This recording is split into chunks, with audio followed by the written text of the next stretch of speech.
ang napala ng anak ay pagpako sa krus. Hindi ko. Malamang ngayong umaga, pagkatapos ng aking mensahe, ako rin siguro ay ipapako ninyo sa krus. Dahil siguro sa mensahe kong ito, sa buong mundo, walang magsasabi sa inyo ng ganito. Dahil kanilang iniiwasan. Pero sa akin, naniniwala ko na kapag ito ay totoo, ito po ay dapat na sabihin anuman ang consequences. Dahil lang sa ang katotohanan ay dapat na malaman ng tao. Dahil lang din sa sinabi ng Panginoon na hindi lahat ng tumatawag sa aking Panginoon, Panginoon ay makapapasok sa kaharian ng langit. Ibig sabihin, anuman ang iyong pagsisikap, anuman ang iyong gawain sa paglilingkod sa Diyos, hindi ito garantiya na ikaw ay pumunta sa langit. Kung titingnan ninyo, doon sa Mateo 7:22 at 23, sino yung aking sinabihan kanina? Mateo, sa ipakibasa mo, Mateo 7:22 at 23. Tingnan natin kung bakit sinasabi ng Panginoon na hindi lahat. In fact, ang title ko ngayong umaga, si magta-title na rin ako. Ang title ko ngayong umaga ay Hindi Lahat.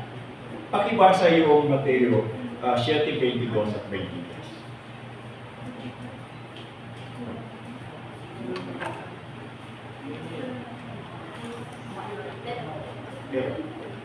Ikaw ba, Mateo 22? Sino yung na-assign ng Mateo siya?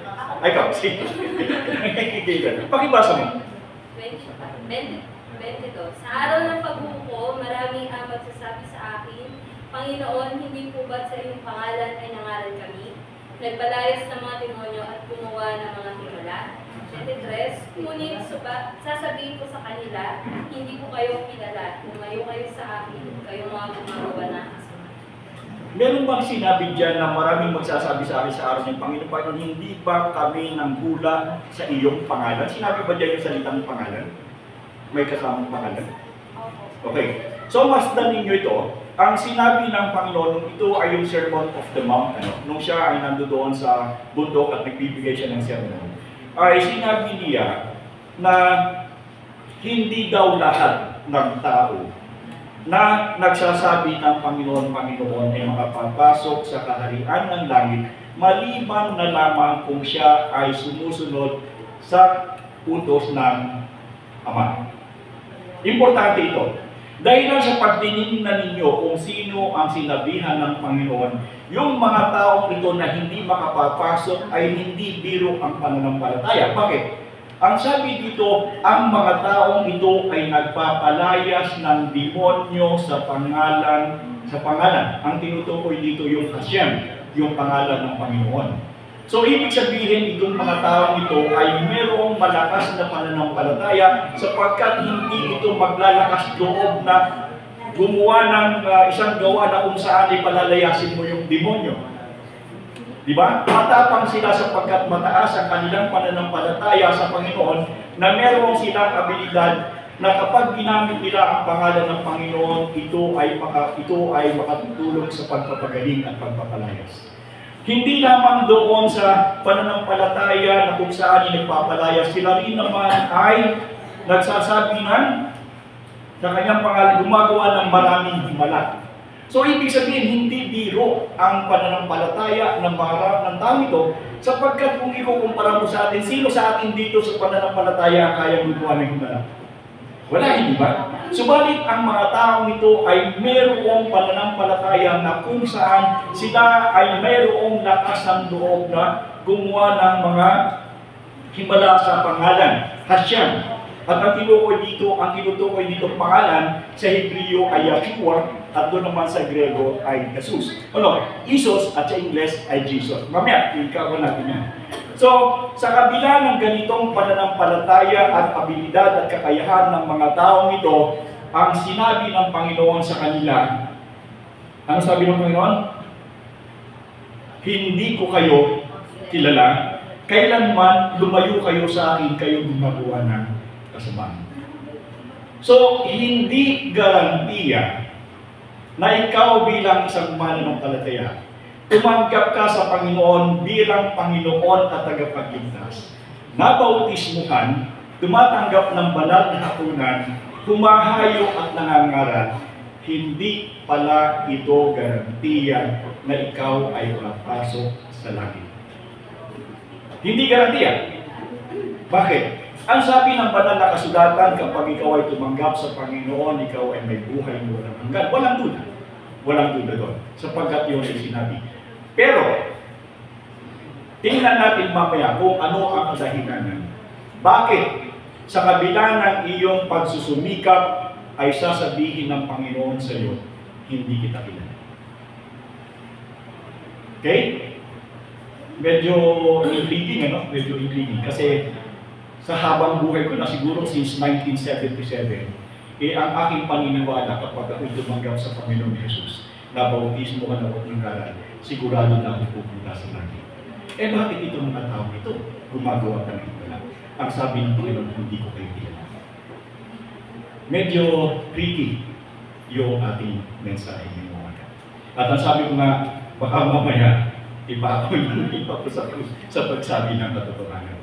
Anyway, sa pamamaraan upang masabi ko sa iyo kung ano ang sinasabi ng Panginoon, gusto ko itong daanin sa sistema ng tinatawag na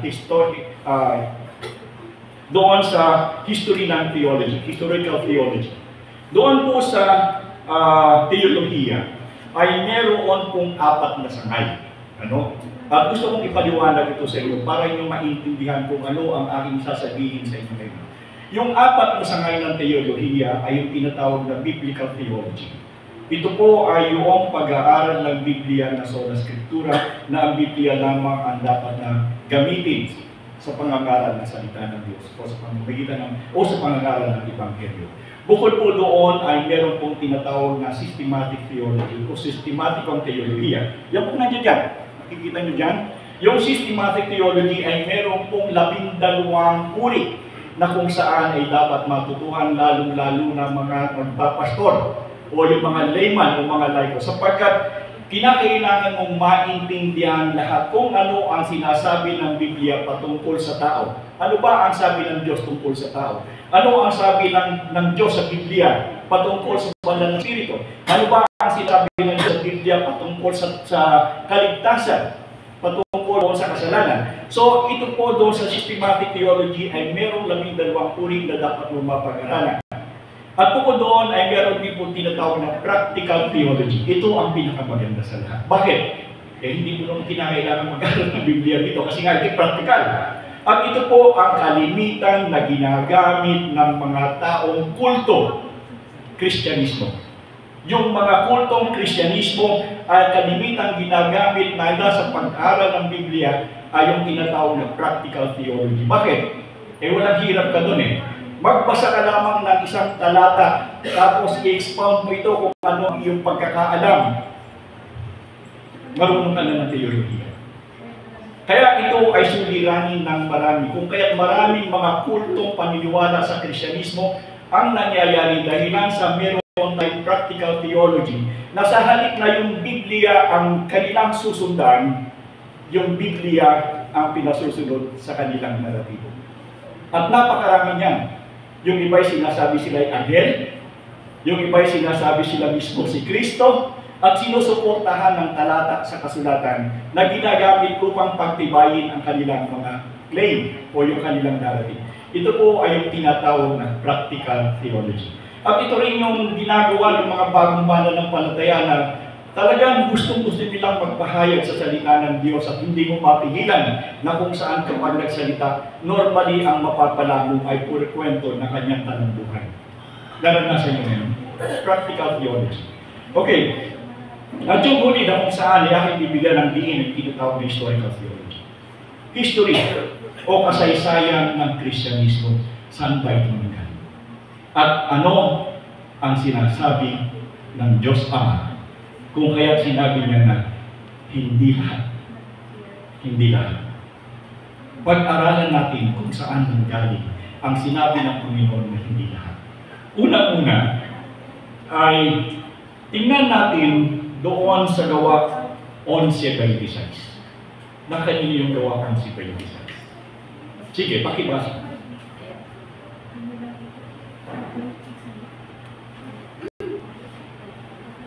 Roman 7:26. Sige. At nang kanyang natagpuan ay sinama niya ito sa Antioquia. Isang taon silang nanatili roon nakasakasama ng iglesia at nagtuturo sa maraming tao. Roon sa Antioquia, unang tinawag na Kristiyano ang mga taga-Santo Kristiyano. Okay, maraming salamat. Sinasabi ng kasulatan na kauna-unahang pagkakataon na tinawag na Kristiyano ang mga mananampalataya ng Panginoon ay doon sa Antioquia.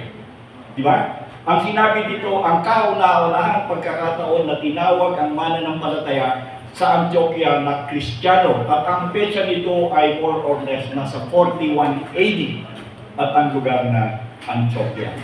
Ngayon, pansinin ninyo, kung kayo ay talagang masilop na mag-aral, ang sinabi diyan ay unang tinawag sa Antioquia. Ibig sabihin, kung unang tinawag ito sa Antioquia, before natawagin sa Antioquia Kristiyano ang mga mananampalataya, meron pang nauna sa kanila. Hindi ba? Kasi doon sa Antioquia, yung una, ay paano ito'y 41 AD, ay paano doon sa resurrection ng Panginoon, tapos pinagbininan yung mga alagad at sila nangaral. Anong tawag doon sa kanila? Sapagkat tinawag na Kristiyano doon sa Antioquia ng 41, eh before, anong tawag sa kanila? Anong tawag sa kanila? Tatandaan niyo, nung ipaghabilin, ito pa muna, bigyan ko muna kayo ng isang tungkol sa habilin. Yung huling habilin ay napaka-importante. Importante ang huling habilin. Kung kayo ay bigyan ng huling habilin ng inyong magulang, bago pumanaw, anong gagawin niyo doon sa habilin na yun? Ipatutupan niyo ba? Sigurado kayo ipatutupan niyo. Meron dalawang klase, ipatutupad at hindi. Bakit? Ganito yan. Ako ay may kaibigan. Mayaman talaga. Talagang mayaman sila. At ang kanyang ina ay napakatalino. Sobrang talino ng kanyang ina. At kanyang ina sa kabila ng siyam na tunay, di pa siya kung siyam na tabunan, ay patuloy na iniimbitahan sa mga pag-aaral at pinagsasalita. Ganon katalino ang kanyang ina. At yung kanyang ina, minsan ito ay 90 mahigit na ay nadapa. At ito ay nahospital. Sa pagtagal ng mga buwan, ay tinanong ko ang aking kaibigan. Mayaman ito. Dito lang po ako nakakita ng bahay na ang pintura ay dito. Liquid gold. Kung isang bagay ng bahay, ganun sila kayo. At tinawagan ko siya, sabi ko sa inyo ay, kamusta na ang nanay mo? Ang sabi niya ay, wala na simpati. Ang sabi ko sa kanya, bakit hindi mo man lang ako sinabihan? Ang sabi niya ay ganito. Sa totoo lamang, kahit mga kapatid niya, kaibigan, wala kaming sinabihan kahit isa. At ang mga taong ito ay nagalit sa amin. Bakit kamo? Sapagkat namatay ang kanilang kamag-anak, namatay ang kanilang kaibigan, bakit hindi niyo man lang kami sinabihan? At kami sana ay nakipagpigil. Ang sabi ng kaibigan ko nito, ang aking ina ay niliiwang liham. At ang sabi ng kanyang ina, nasa kanyang kamatayan ang walang ibang maglilibing sa kanya, kundi ang kanyang pamilya. Ang sabi ng kaibigan ko, masakit ito sa amin. Na maging ang kanyang mga kapatid, maging kanyang kaibigan, ay hindi nakadalaw, masakit sa amin. Subalit, hindi namin pwedeng labagin ang huling habilin ng aming. Ang Panginoon ba ay merong huling habilin? Meron, di ba? Mateo 28:18. At kung ito'y huling habilin, ito ay napaka-importante. At itong habilin ito ay hindi dapat labagin. Sa isang parte naman, ay meron namang taong hinahabilinan, subalit hindi tinutupad ang habilin. Kilala niyo ba sabihin ko na natuloy, kilala niyo ba si Ferdinand Marcos Jr.? Siya at ang kanyang pamilya ay hinabilinan ng kanilang ama na si Ferdinand Marcos Sr. na ang sabi niya na kung ako'y mamamatay, 90% ng lahat ng aking kayamanan ay ibibigay sa mga Pilipino, magtira lamang ng 10% para sa aking pamilya. ilibing niyo lamang ako sa tabi ng aking ina. Tinupad ba ito ng pamilya ng Marcos na nabubuhay ngayon? Hindi. Bakit? Sa katotohanan, nakalibing na naman doon si Marcos sa katabi ng kanyang inay. Yung inilibing doon sa libingan ng mga bayani, wax yun. Bakit ko alam? Nanggaling din ako minsan doon sa lugar ng pinagbuburulan. So, ibig sabihin, merong dalawang klase na habilin. Tinutupad at hindi tinutupad. At importante sa bawat isa sa atin na tuparin natin ang mga habilin ng Diyos Ama sa pamamagitan ng kanyang anak na si Jesus. Kung hindi, ang sabi niya, hindi ko kayo papapasukin. Sundin ang Ama at ito ay importante. Now, ang tawag doon sa bagong maging Kristiyano, ang tawag sa kanila ay daan. Ano? Ang tawag doon sa grupo na yon ay daan. Sino yung aking binigyan ng para malaman ninyo na meron palang iba ang mga katawagan. Sino yung binigyan ko kanina dito patungkol doon sa tinawag na daan, ng hinahabol? Natatandaan nyo nung si Tarsus, si Saul ng Tarsus. Ano? Meron akong binigyan dyan, hindi ko natutunan. Si Saul ng Tarsus ay sinabi niya na gusto niyang humihingi siya ng sulat doon sa Damascus, sa mga paring doon sa Damascus, sapagkat ang sabi niya ay gusto kong hulihin at dalhin sa inyo para ipakulong yung mga tao na kung saan ay sumusunod sa daan. Ano sabi ni Jesus 1:14? Ako ang daan, ang katotohanan at ang buhay. Walang ibang makaparoroon sa Ama maliban sa akin, sa pamamagitan ko. Kung kaya tinawag na daan yung mga unang mananampalataya, at ito ang gustong-gustong hulihin ni Saulo ng Tarsus at ipakulong. Itong mga mananampalataya nito na ang tawag ay daan. Tingnan natin kasi alam ko kayo binigyan. Ikaw? Pakibasa mo. Gawa 9 po. Gawa 9, verse 1, tsaka 1 tsaka 2. Isahin mo. Sa mga kwento, ang pagtawag kay Saulo. Samantala, patuloy ang pagbabanta ni Saulo na may papatay ang mga lagad ng Panginoon. Lumapit siya sa pinakapulong pare ng mga Hudyo. Kalawa, at humingi ng mga sulat para sa mga sinagoga sa Damascus upang malapit niya at madala sa Jerusalem ang sinumang lalaki o babae na makakatuwa niya roon na 600 ng Panginoon. Okay, so ang unang tawag doon sa mga bago dumating yung pangalang Kristyanismo, ang tawag ay daan. Pakibasa doon sa Gawa 24:5. Sino ang aking binigyan? Acts 24:5. Pakibasa. Gawa 24:5. Pagkasa namin ang taong ito, nangugulo, ginugulo niya ang mga Hudyo saan man siya magpunta, at siya isang pasimuno ng sikta ng mga Nazareno. Anong sekta ang dinadala ni Apostol Pablo? Anong sabi diyan? Sikta ng mga Nazareno. Sekta ng Nazareno. Anong okasyon? Si Apostol Pablo ay dinakip at dinala siya doon kay Gobernador Felix. At iniyahag na siya doon sapagkat ang sabi nila, itong taong ito ay nanggugulo sapagkat siya ang pinuno ng sekta ng Nazareno. Ibig sabihin, bago pa dumating yung katawagang Kristiyano, meron ng tawag doon sa mga mananampalataya ng Panginoon, at ang tawag sa kanila ay daan o kaya naman ay sekta ng Nazareno. Dito sa Pilipinas, meron gumawa niyan eh. Napansin niyo? Ano ang kanyang ginawa? Para patunayan na tama ang kanyang pananampalataya at hindi siya nanggaling doon sa Antioquia, ang ginamit niyang pangalan sa kanyang samahan ay ang dating daan. Bakit? Sapagkat daan ang tawag doon sa unang mananampalataya ng Panginoon bago maging Kristiyano. Daan. Alam niyo, abay matagal nang kinukumbinsi ng marami kong kaibigan, maging kuminsan ng aking mga pare, na ako daw ay magtayo ng sekta. Sarili ko. Kaya ko ba? Oo, kaya ko. Dahil ko pa yung lahat na yan kapag ako ang gumawa. Pero hindi ko ginagawa. Dapat sana ako may jet na ngayon, magaganda ang aking kotse, at pwede ko nang sabihin sa mga politiko na kapag hindi kayo lumapit sa akin, kayo hindi ko pa. Pwede kong gawin yun, nung araw pa. Sa totoo lang, hindi po ako nagmamayabang.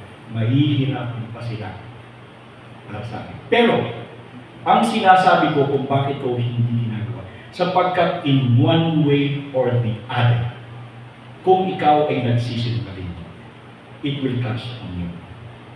At hindi ko pwede gawin. Sapagkat sinasabi ko, in one way or another, it will catch on you. Dating-daan. Bilib na bilib pa ako noon sa pinuno niya. Pero sumablay siya doon sa pangalan. Bakit? Ang sabi ng Panginoon ay siya ang daan, ang katotohanan at ang buhay. Ito yung nagliligtas. Hindi ang dating daan. Sinabi ba ng Panginoon sa Juan 14:6 na ako ang dating daan, ang katotohanan at ang buhay? Hindi ba?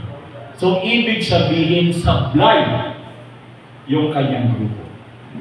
Sapagkat walang sinabi ang Panginoon na ako ang dating daan, ang katotohanan at ang buhay. Sinasabi ko nga, anuman ang iyong katusuhan, gaano ka man kagaling, kapag meron taong marunong magsusot sa iyo, tatamaan at tatamaan ka. Masdan nyo, Juan 14:6. Sinabi ba ng Panginoon na ako ang dating daan? Hindi. So, laglag yung grupo. So, sa madaling salita, itong mga Kristiyan, itong mananampalatayang ito, bago dumating ang Kristyanismo, ang tawag sa kanila ay mga Messianic Jew. Mga Hudyo lahat ito eh. At ang tawag sa kanila, dahilan sa Hebreo ang kanilang salita, ang tawag sa kanilang Panginoon is si Yeshua. Yeshua HaMashiach. Dahil Hebreo sila eh. Di ba? So, ang kanilang pangalan sa kanilang Panginoon ay Yeshua HaMashiach. Na kung isalin mo sa Ingles ang salitang Yeshua ay Joshua. Natatandaan nyo sa Deuteronomy pagkatapos ng Moises, yung sumunod. Si Joshua, si Yeshua, na ibig sabihin ay tagapagligtas. Iba ito doon kay Jesus Christ pagkita yun. So hindi yan pareho. Akala nyo pareho, hindi pareho yan. Okay, so nakita natin dito sa mga Messianic Jew na ang tawag pala sa kanila bago magkaroon ng Kristyanismo ay daan o sekta ng Nazareno. Ito yung dinadala ni Apostol Pablo, hindi Kristyanismo. Iba, kasi yung Kristiyano ay kabanata 11, samantalang yung sekta ng Kristyanismo ay kabanata 24. Yung sect doon sa tinatawag na Kristyanismo, ito ay naganap doon sa first missionary journey o doon sa unang paglalakbay ng pagmimisyon ni Apostol Pablo. Samantalang yung sekta ng Nazareno, ito ay naganap doon sa ika-4 na missionary journey ni Apostol Paul bago siya mamatay doon sa Roma. So ibig sabihin, minintain ni Apostol Paul yung katawagan ng sektang Nazareno sapagkat siya isang Hudyo. Now, ang tanong, bakit tinawag na Kristiyano sa Antioquia? Ito ang sagot. Okay ba sa inyo? Baka nabuboring na kayo. Okay. Bakit Kristiyano doon sa Antioquia? Doon sa tatandaan niyo na merong 4 na kaharian. Pasensya na kayo, historical theology tayo, no? So, titingnan natin yung kasaysayan. Kasi pag tugtugtugtugin natin to para makita natin ang katotohanan. Okay, doon sa banal na kasulatan ay merong 4 na kaharian. Ang unang kaharian ay ang Babylonia. Ang Babylonia sa ngayon ay Iraq. Diba? Iraq is larger than stone. Iraq. So, itong sa Babylonia, ang pinuno dito ay si Nebuchadnezzar. At ang kanilang relihiyon dito ay relihiyong Dagonista. Dagon. At madali mong makilala ang relihiyong Dagonista sapagkat ito ay isla. No? Taong isda, si Dagon. Ang ibig sabihin ng dag ay fish. At madali mong makilala ang kanilang mga pare sapagkat ang kanilang mga pare ay may sombrerong hugis ng ulo ng isda. Dagon, isda. Meron pa kayong alam ngayon na nagsusuot niya? Meron. Okay. Pagkatapos ng Babylonia, ang Babylonia ay sinakop ng Medo-Persia. Ang Medo-Persia ay ang Iran sa ngayon, na pinamunuan naman ni Cyrus the Great. At ang kanilang religion doon ay tinatawag na Mitraism. Si Mitra na kung saan lumabas ang Zoroastrianism. Now, ang birthday, ito, ang kapanganakan ni Mitra ay December 25. Ang kapanganakan ni Mitra ay December 25. Bukod dito, ang Babylonia sinakop ng Medo-Persia. Ang Medo-Persia ay sinakop naman ng Greece, na kung saan ay pinamunuan naman ni Alexander the Great. Ang nangyari dito ay yung mga Diyos-Diyosan ng mga Griego ang muli namang nanaig. At sila'y naniniwala na mayroong tinatawag na Theos. Yung Theos ay yung kabuuan ng Diyos at under Theos ay natuloy yung Theoia. Theoia, ganyan. Na ang ibig sabihin ito ay yung mga nasa baba na kung saan ay miyembro si Zeus na siya ang hari ng Olympia. At nandoon na sina Venus, yung mga Diyos-Diyosan. So, pang-ilan na? Tatlo. At ang pang-apat ay sinakop ng Roma, ang Greece. At ang Diyos-Diyosan ng Greece, ng Roma, ay tinatawag na Sol Invictus o Unconquerable Sun. Ang Sol Invictus ay nagdiriwang ng December 25. Ito yung tinatawag na winter solstice. Ano? Bakit? Unconquerable Sun. Anong pecha ngayon? 20? Ano ngayon? Lampas na. Alam niyo ba, noong December 21, ang pinakamahabang gabi sa buong taon, sapagkat ito ay lumampas ng 42 minutes. Kaya ang gabi noong December 21 ay 12 hours and 42 minutes. Kung kaya, ang sabi ko ang araw daw ay makapangyarihan, ay bakit mas mahaba ang gabi kaysa sa kanya? Alam niyo yung sunrise at saka sunset, meron issue yan. So ngayon, pagdating ng December 25, muling manunumbalik ang normal na oras ng paghahari ng araw. Babalik ito sa 12 araw, sa 12 na oras. Kung kaya't sinasabi, ito yung unconquerable sun na hindi pwedeng madaig na kadiliman sapagkat pagdating ng December 25 ay muling babalik ang tama at ang Diyos ang araw ngayon ay makapangyarihan. So meron tayong apat. Meron tayong Dagon, meron tayong Mitraismo na December 25, meron tayong Pantheism, at meron tayong Unconquerable Sun na Sol Invictus na ang birthday ay December 25. Okay? Naintindihan nyo? Dito tayo kukunik. Ngayon, dahilan dito, ito yung mga kaharian, December 4 na ito. Ngayon, balik tayo sa Antioquia. Ang Antioquia noon ay sinakop ni Pompey noong 64 AD at ito'y naging kabahagi ng Roman Empire. Ngayon, bakit tinawag na Kristiyano? Sapagkat dito, bagamat sila ay nasa ilalim ng Roman Empire, ang salitang ginagamit sa Antioquia ay Koine Greek. Koine Greek. Ibig sabihin, sa halip na Latin ang gamitin dahil sila ay nasa Roman Empire, pinabayaan sila na ang gamitin ay yung Greek pa rin bilang lengguwahe nila. Yung lingua franca. Sa ngayon, ang lingua franca ng daigdig ay English. Ginagamit ang lingua franca na isang salita upang ang lahat ng tao, iba-iba man ang nasyon ay magkaintindihan. At ito ang ginawa doon sa Antioquia. Ang lingua franca doon ay Koine Greek. Kung kaya ang nangyari ngayon, noong kanilang malaman na yung nandoon sa Kalbaryo na namatay, ang sabi nila, yun yung pinahiran ng langis. Yun yung pangako doon ng Diyos. Kung kaya sa Griego, ang pinahiran ng langis ay Kurio. Kung kaya ang nangyari dito, Kurio, yung tao ngayon ay tinawag na Kristo. Siya yung Kristo, siya yung pinahiran ng langit. batay doon sa lengguwahe ng Griego.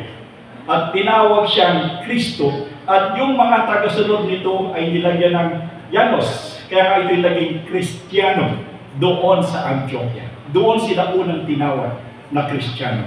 Dahilan doon sa lingua franca. At ang sabi nila yung daw mga apostol ay hindi marunong magsalita ng Griego. Hindi pwede, sapagkat ang commerce, ikaw man ay Hudyo o ano man, ang lingua franca ay Griego. So, whether you are a Jew or a Gentile, you have to speak the lingua franca. Tayo man, Pilipino tayo, baka tayo nagsasalita ng Ingles, upang tayo ay magkaroon ng unawa sa ibang lahi. At yun yung nangyari doon sa Antioquia. Kung kaya doon tinawag na Kristiyano ang mga mananampalataya sa Ebanghelyo. Tandaan ito, importante ito. Sa Antioquia, tinawag.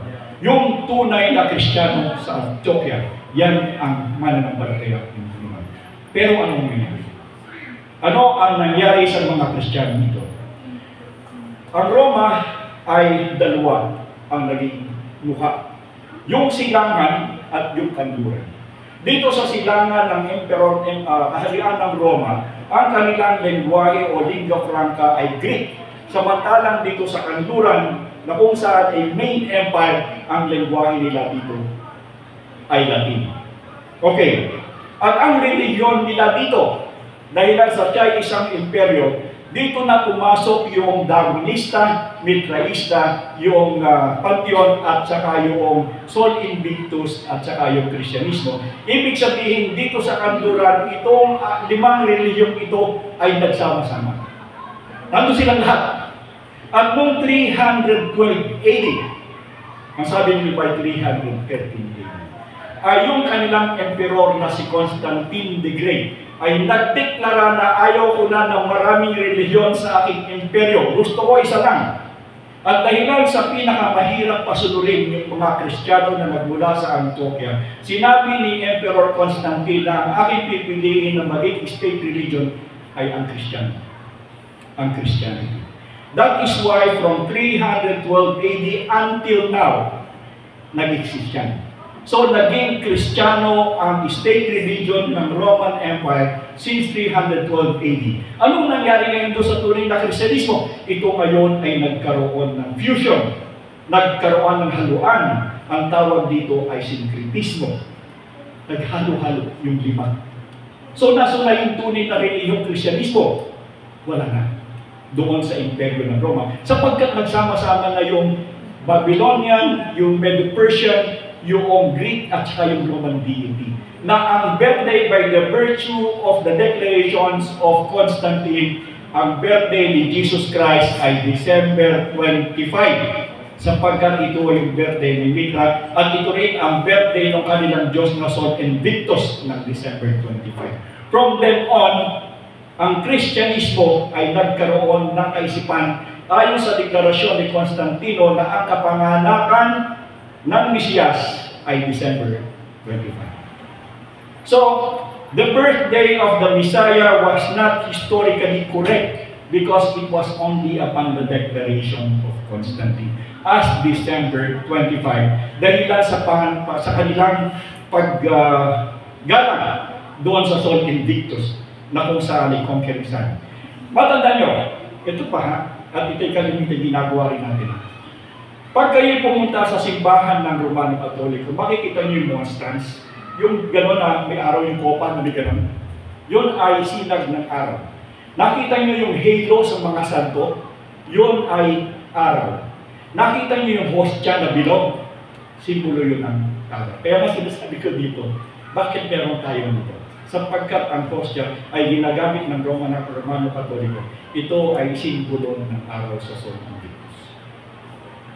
Sa katunayan, doon sa isang grupo, ang kanilang ginagamit talaga, hindi talaga tinagamit. Yun, bagamat doon sa ano natin ay agreement. Kaya, anong nangyari? Ibig sabihin, nagkaroon na ng panibagong sistema ang Kristyanismo. At ang tawag dito sa grupong ito, ng fusion na ito, ay simbahang Katolika. Bakit Katolika? Ang ibig sabihin ng Katolika ay universal, pangkalahatan.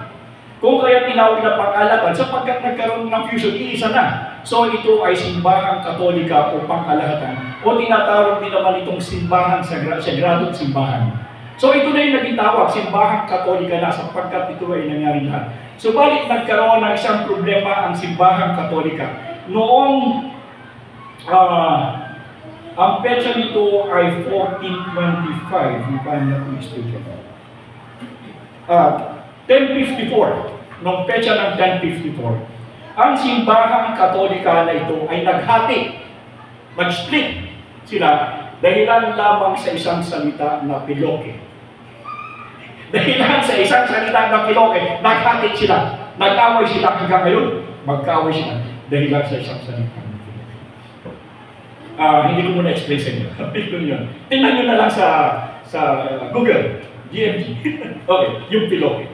So dahilan dito ay nagkahiwalay, nagkaroon ng faction ang simbahang Katolika at ang tawag doon sa isang faction doon sa silangan ay Iglesia Katolika Ortodoxo o yung Orthodox Church. At ang tawag naman doon sa kanluran ay ang Iglesia Katolika Romano o Katoliko Romano, yung Roman Catholic Church. So ngayon, nagkaroon na ng dalawang simbahan, yung dating isa, yung Roman Catholic Church at saka yung Orthodox. By the way, yung Orthodox po ay mas banal yan kaysa doon sa Romano. And by the way, si Putin po is an Orthodox Christian. Putin is an Orthodox Christian. He is a better Christian probably. Magalit na kayo sabihin niyo sa akin because if you study his life, Putin is a far better Christian than the others. Okay? So ngayon, nakita natin na naghati na ang dalawa. Mag-focus tayo ngayon dito sa Romano, sa Iglesia Katoliko Romano, doon mismo sa Roman Empire. Noong ito ay naghati, naging Roman Catholic Church na at naging Iglesia Orthodox. At muli nagkaroon ng paghahati ang Roman Catholic Church noong 1517. Ito naman ay ang paghahati ng mga Protestante. Sapagkat ang mga Protestante, yung mga Kristiyano noon doon sa kanilang simbahan, lalo ng Paris, na pinunahan ni Martin Luther, ay hindi sumang-ayon doon sa deklarasyon ng Papa na dapat ay mayroong purgatorio sa doktrina. At ginawa ang doktrina ng purgatorio sapagkat nagpapagawa sila doon ng St. Peter Cathedral. Kinakailangan nila ng pondo sa pagpapagawa ng cathedral na yan. At anong ginawa? Gumawa sila ng isang doktrina ng purgatorio na ibig sabihin, yun daw lahat ng mga kaluluwa ng Kristiyano ay dadaan muna sa purgatorio at para makaalis doon, dapat ikaw ay magbigay ng indulhensya. Anong indulhensya? Magbigay ka ng pera. At sinabi ni Tetzel, John Tetzel, na kapag ang iyong kamag-anak ay nasa purgatorio at ikaw ay nagbigay ng pera, the oras na ilagay mo ang iyong pera doon sa kahon at tumunog, automatic yung kanyang kaluluwa ay pupunta sa langit. Ito'y tinutulan ni Martin Luther. Kung kaya nagkaroon ng muling paghahati, nagkaroon ng Protestante. Ngayon, anong nangyari? 1521, dumating ang Kastila sa Pilipinas, dala-dala ang Kristyanismong Romano. Okay? At naging Kristiyano ang mga Pilipinong sa Pilipinas. Tatandaan nyo, itong klaseng Kristyanismo ito'y Kristyanismo na nagmula doon sa Edict of Milan, 312 AD. Hindi ito yung Kristyanismong nanggaling sa Antioquia ang dinala sa Pilipinas. Hindi. Kung kaya mapapansin nyo dito, ang kanilang simbahan ay meron pa rin halo, meron monstrance, at ang simbahan ito ay lumalakad sa tradisyon tatlo. Tradisyon, simbahan, at Biblia.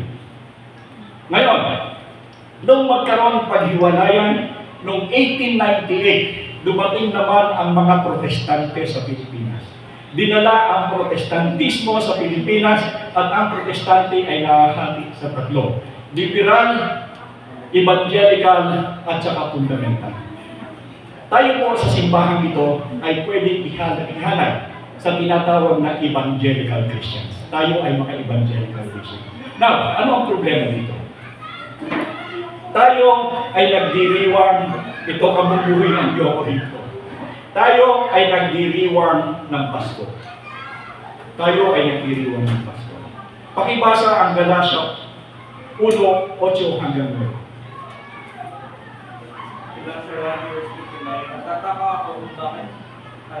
Galatia 1:8. Kahit kami o isang anghel mula sa langit, ang mga resin ng natutunan kita, na iba sa pinangaral namin sa inyo, paparusahan nawa ng Diyos.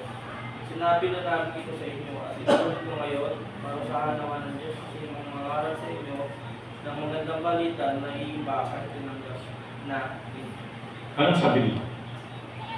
Sinabi ni Apostol Pablo sa mga taga-Galacia na kung kami man o ang anghel sa langit ay magturo sa iyo ng ibang ebanghelyo, pakasumpain kami.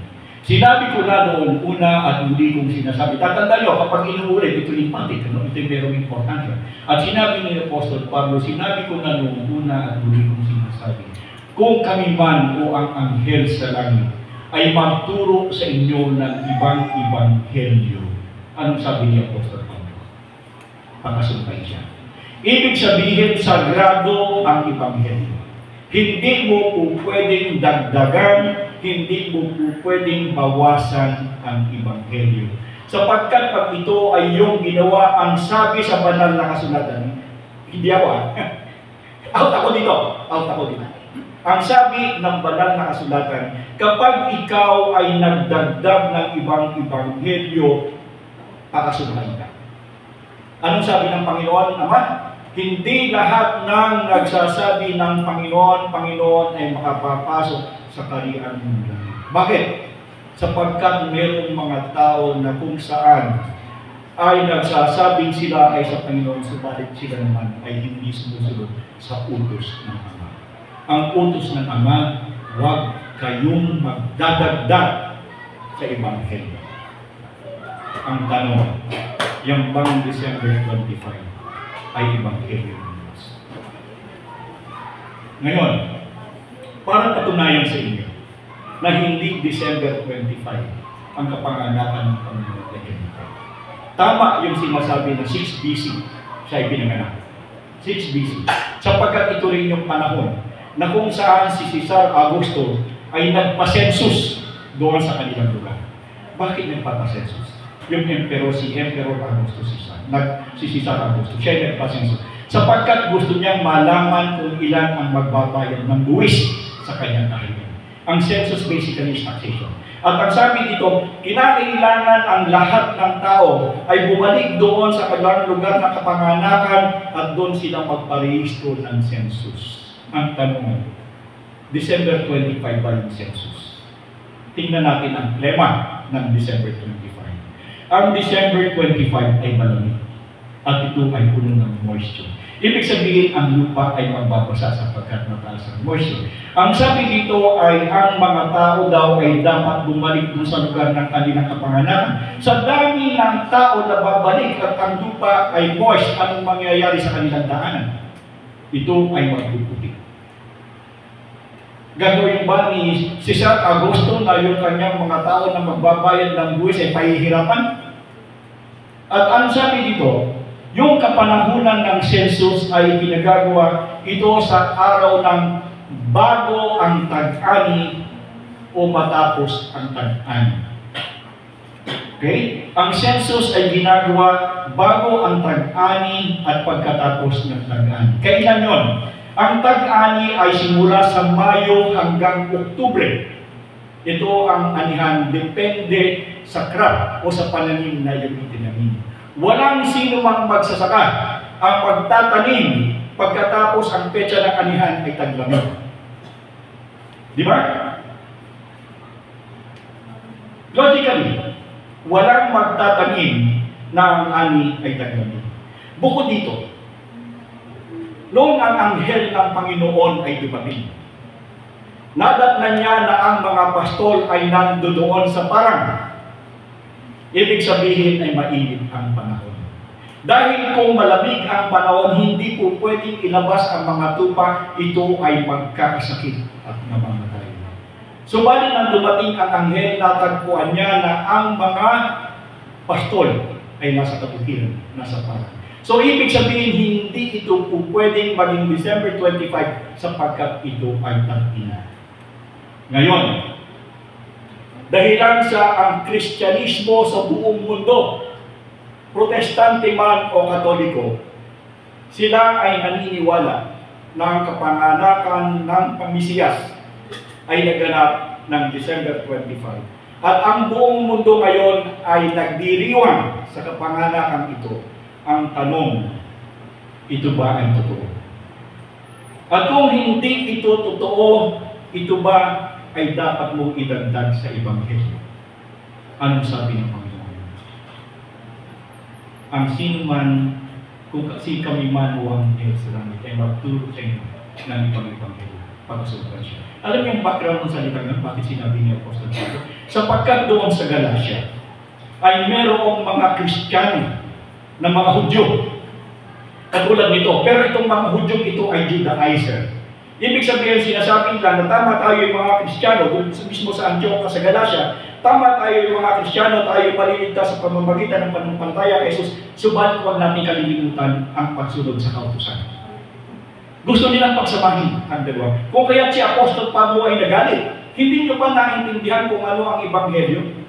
Ito ay biyaya ng Diyos, hindi ito po pwedeng samahan ng dalawa. So mahigpit si Apostol Pablo.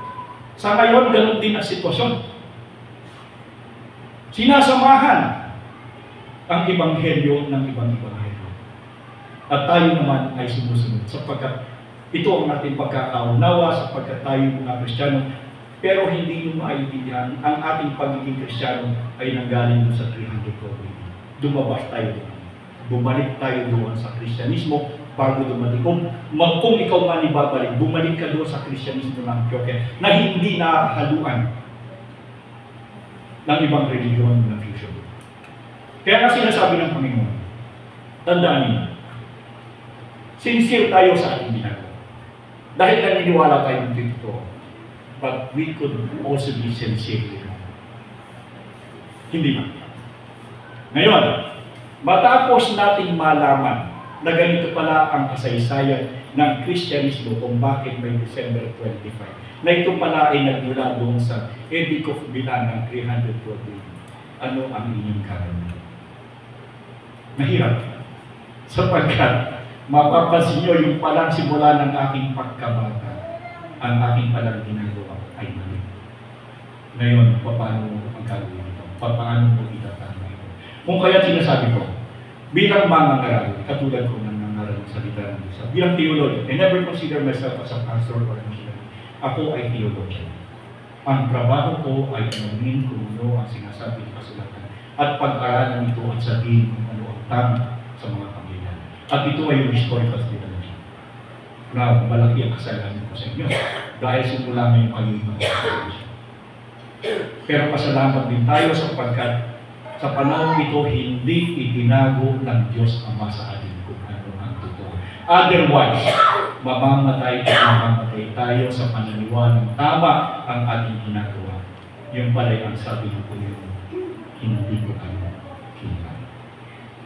Anong sabi sa Romans 12:1-2? I beseech you therefore, brethren, by the mercies of God, offer yourselves as a living sacrifice, holy and acceptable to God, which is your reasonable service. Ihain natin ang ating sariling buhay sa Panginoon. At ang sabi ng Diyos, anuman ang ginagawa mo, magpakabanal-banal ka man, kung hindi ka sumusunod sa utos ng Ama, baliwala ang lahat. Maraming salamat.